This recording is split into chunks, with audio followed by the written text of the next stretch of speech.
Hi guys, I'm Janae Brazell and today we will be going through my driver ratings for the Miami Grand Prix.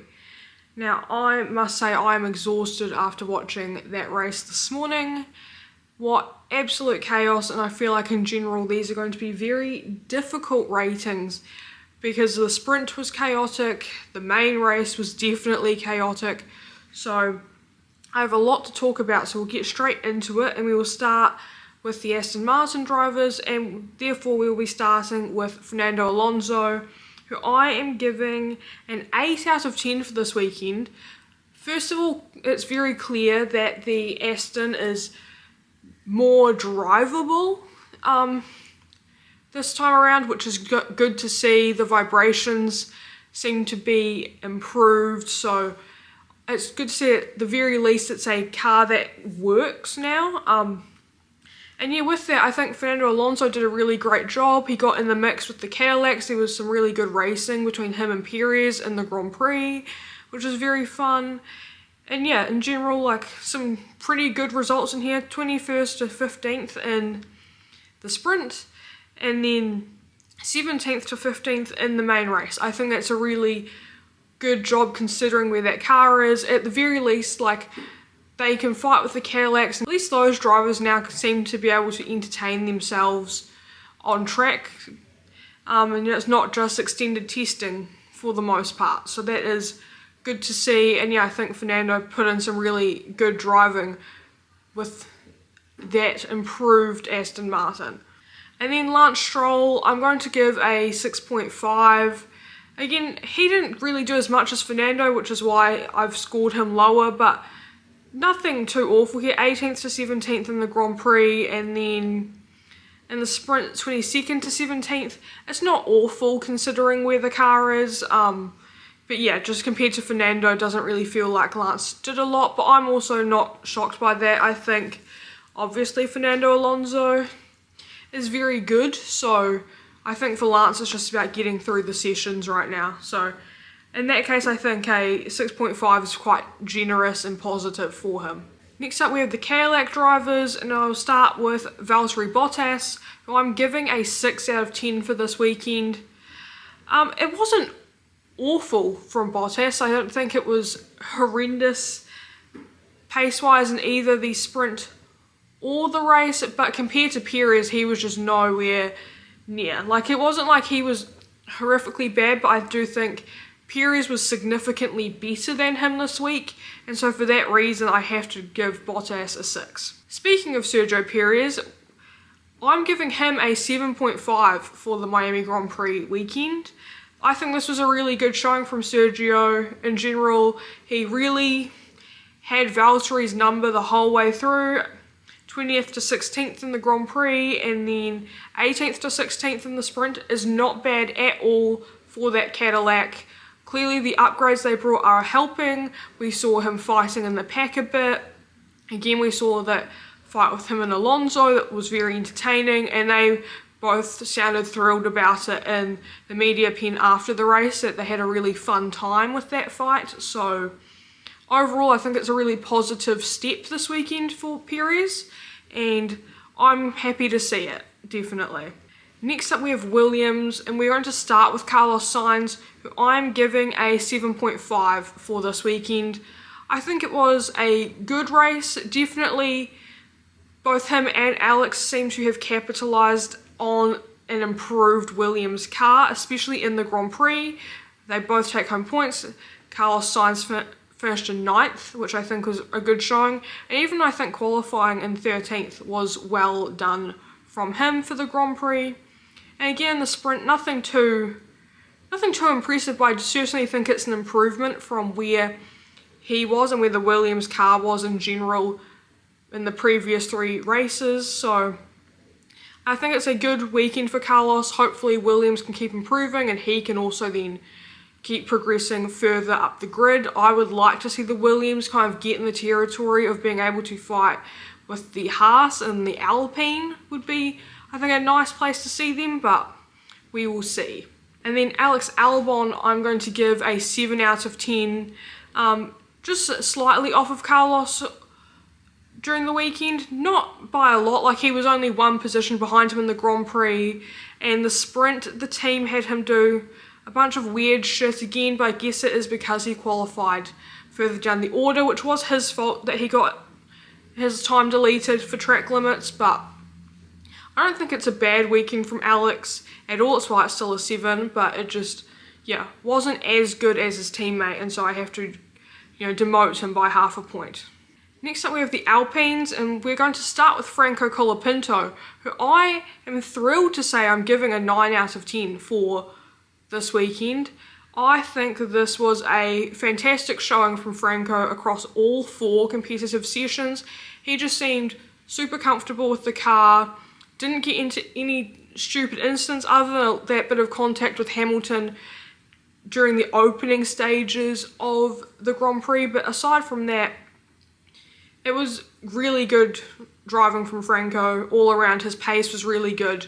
I think he has absolutely maximised the capabilities of his car. I mean, he finished in 7th in the Grand Prix and 10th in the sprint, which I think is a very good showing for the Alpine.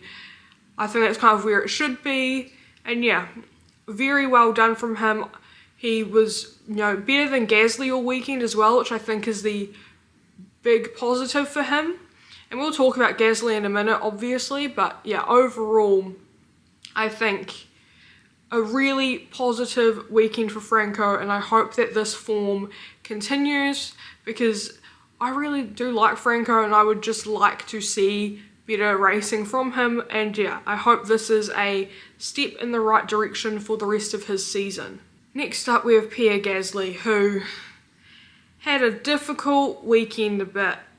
In the sprint it was pretty good, he did beat Franco in the sprint, so as much as I was praising Franco just then, Gasly did capitalise on just kind of, I think, just being able to get through the kind of chaos that was happening with Verstappen and Hamilton in the sprint, and he just managed to position his car, I think, in a better place versus Franco, who had to bail during that.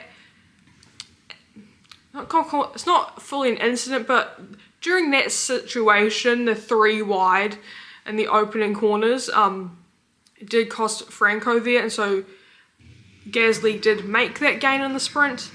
But then in the main race, again, not too bad, qualified just behind Franco. However, then DNF'd, completely not his fault. Lawson took him out, which we will talk about when we get to Liam, because we now have more information on that crash, but really unfortunate for Pierre.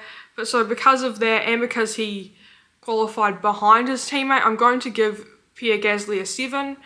Again, I think it was a good weekend. It would have been interesting to see if across the entire Grand Prix, if he would have been able to catch Franco, who would have had the better pace of the Alpines, but it wasn't great. But more than anything, Pierre just got very unlucky, so a 7's kind of the best I can give him with what we saw.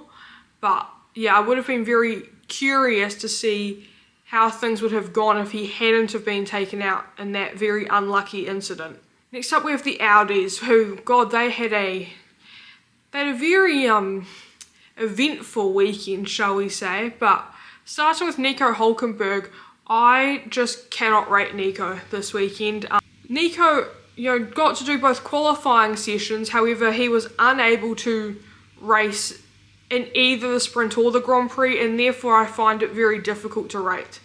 His qualifyings were fine, 12th in the sprint and 10th in the Grand Prix, which are pretty good positioning, but that's kind of where I expect the Audi to be. But then, yeah, didn't even get to start the sprint and then didn't get to finish the Grand Prix either. So I really just can't rate that. I don't think he got to drive enough during a competitive session to really have a whole lot to say or give a fair rating. Then we have his teammate, Gabriel Bortoleto, who I'm giving a 5 out of 10. It was an okay weekend for Gabby. Gabby was disqualified from the sprint, which, not a fault of his, obviously it's a technical thing, but it does make the sprint very hard to rate for him. But he qualified 11th for the sprint, you know, just ahead of his teammates. That isn't too bad.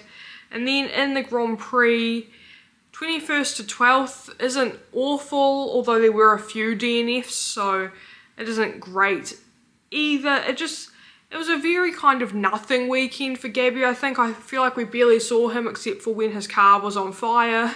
So it's a 5. Next up we have the V-Carbs, and we're going to start with Liam Lawson, who in the sprint, 16th to 14th isn't too bad, I think, considering where that car was. It's kind of where the V-Carbs seem to be pace-wise.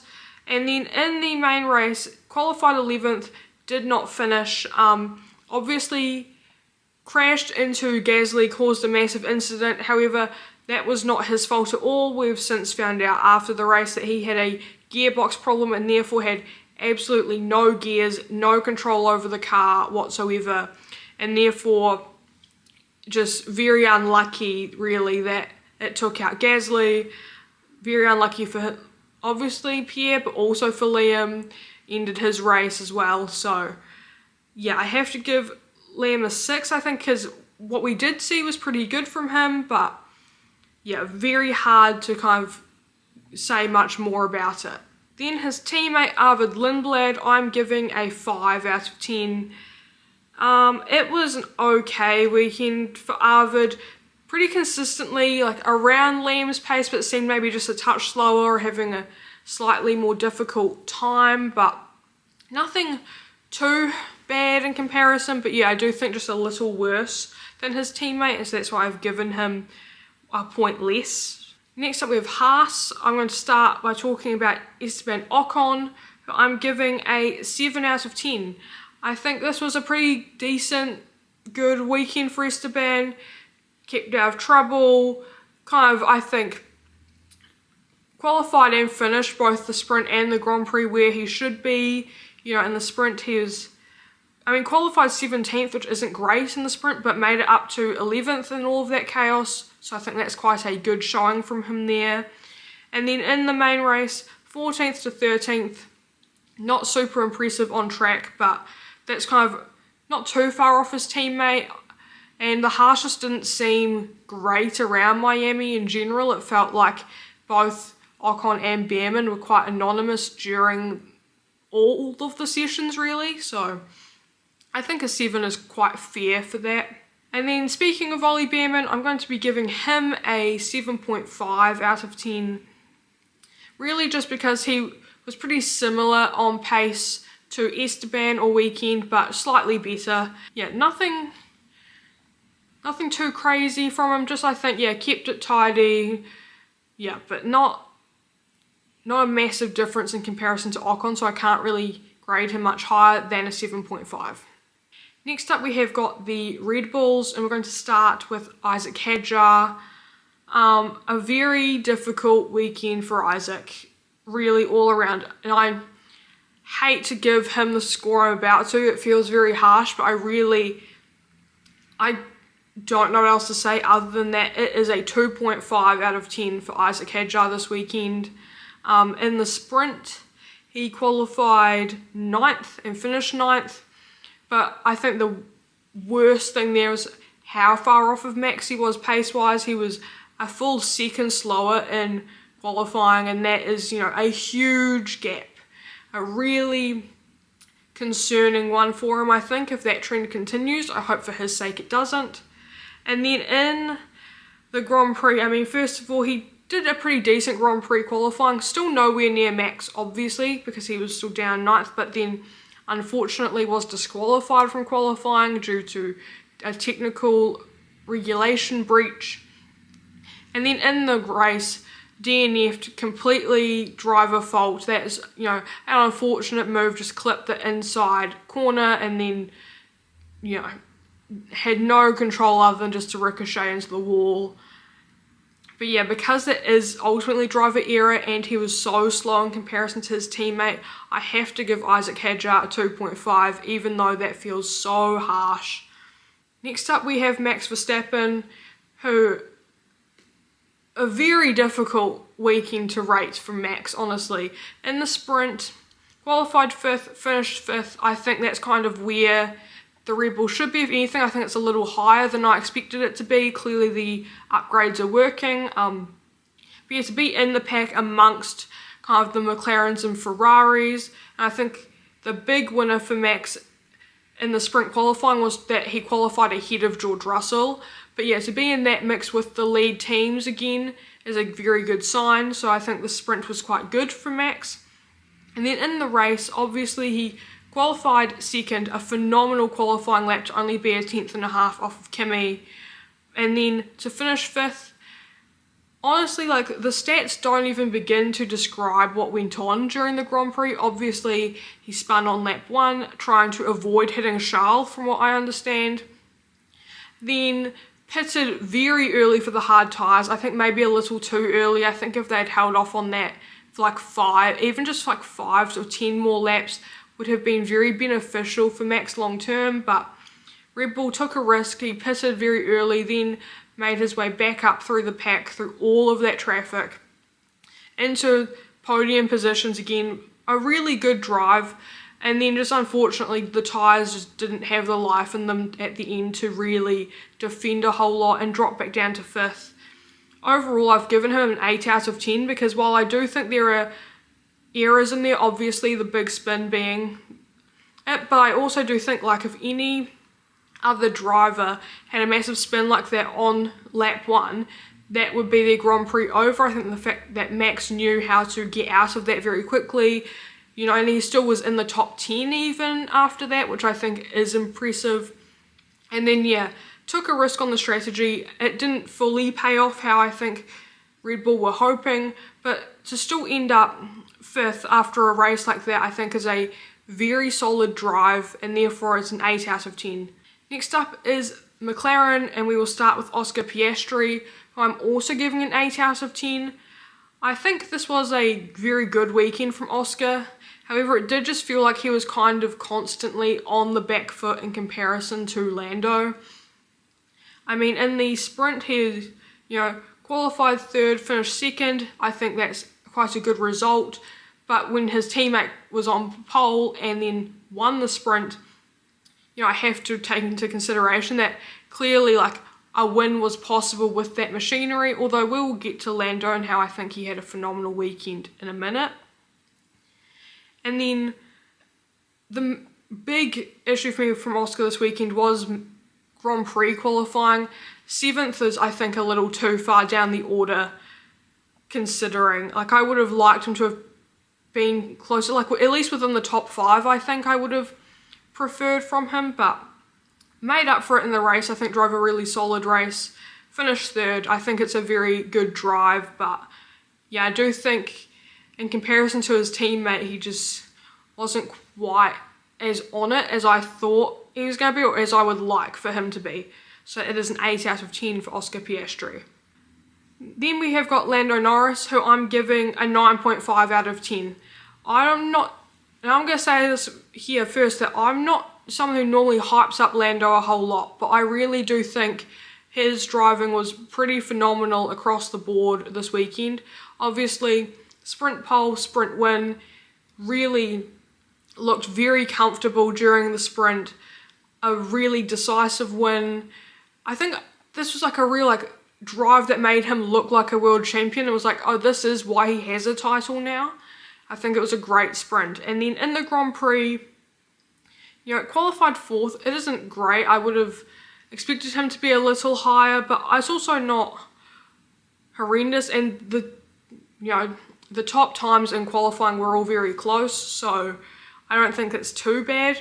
And then he finished 2nd. I do think if McLaren had been a bit better on strategy, he could have won this race. I honestly did think pretty early on that this race was Lando's to win. But unfortunately, it just didn't quite work out with the strategy, I don't think. I think McLaren may have left him and Oscar out a little too long and made life difficult for themselves when it didn't need to be.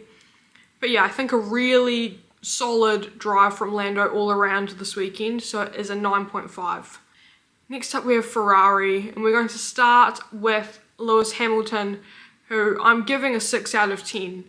I think this was such an average, mediocre, anonymous weekend from Lewis Hamilton.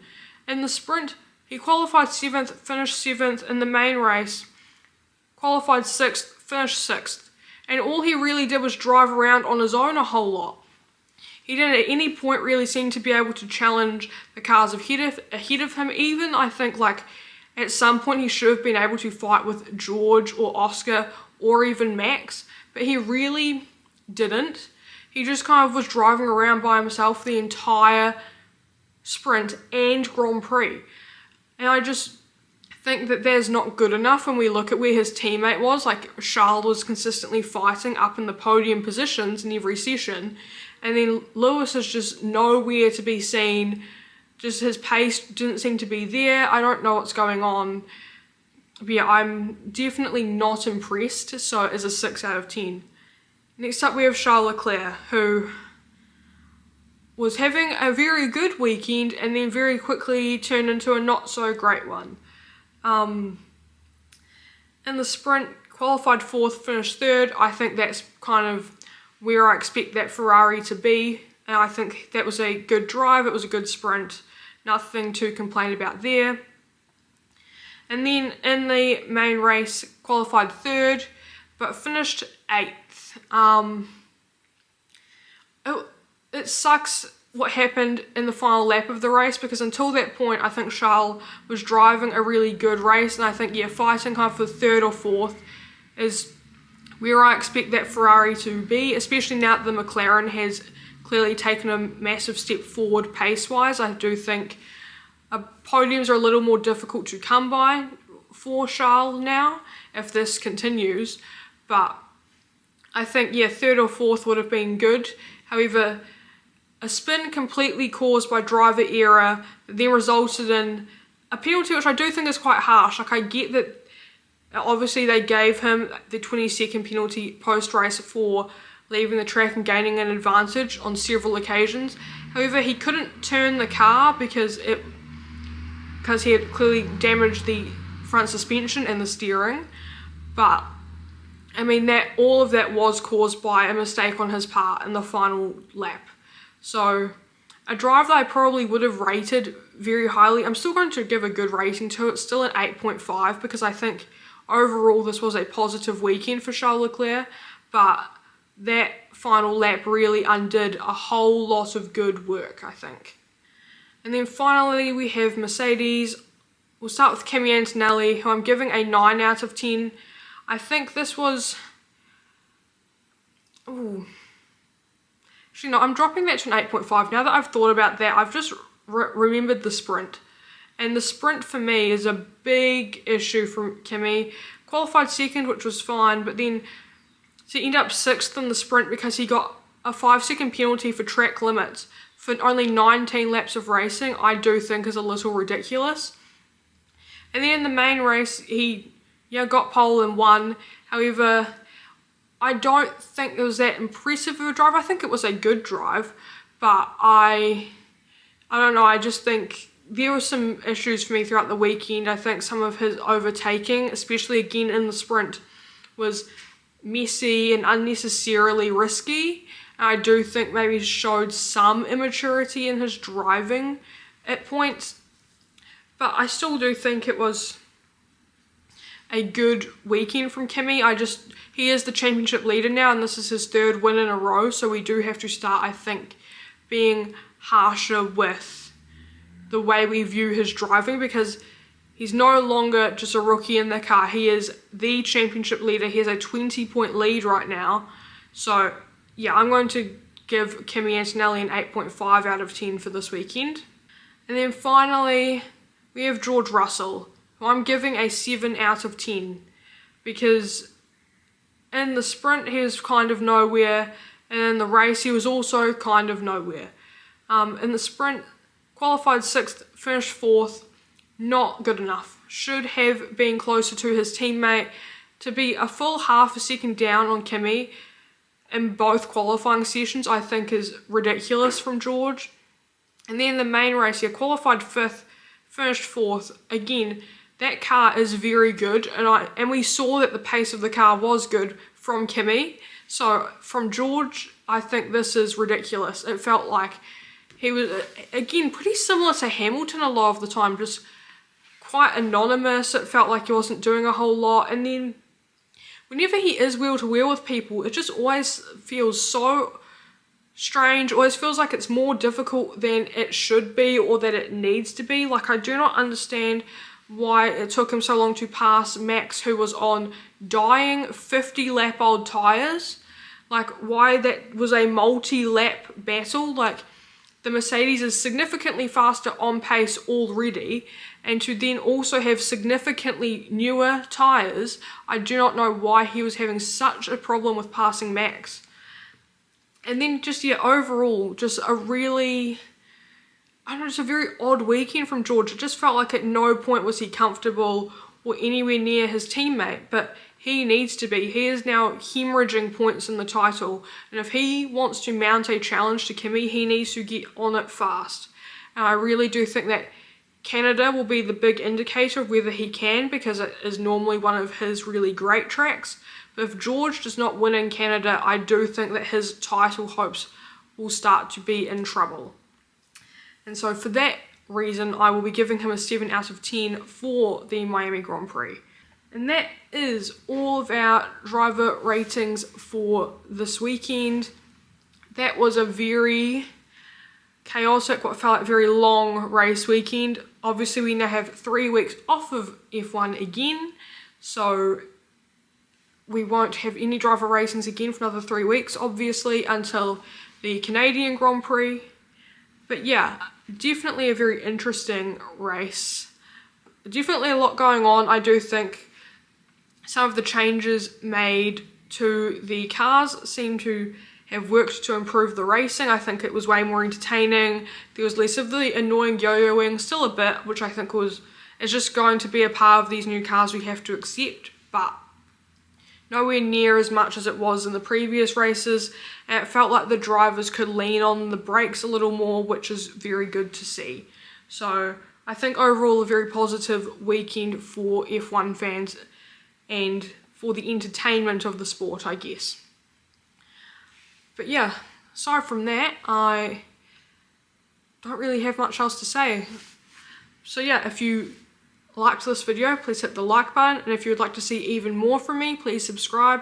And if you would like to see even more from me, you can follow me on Instagram, TikTok, Letterboxd. All those things will be linked down below, and that is where you can see what else I'm up to, and my makeup and special effects work, and whatever else I decide to post, really. But yeah, thank you so much for watching, and I'll see you in the next video. Bye.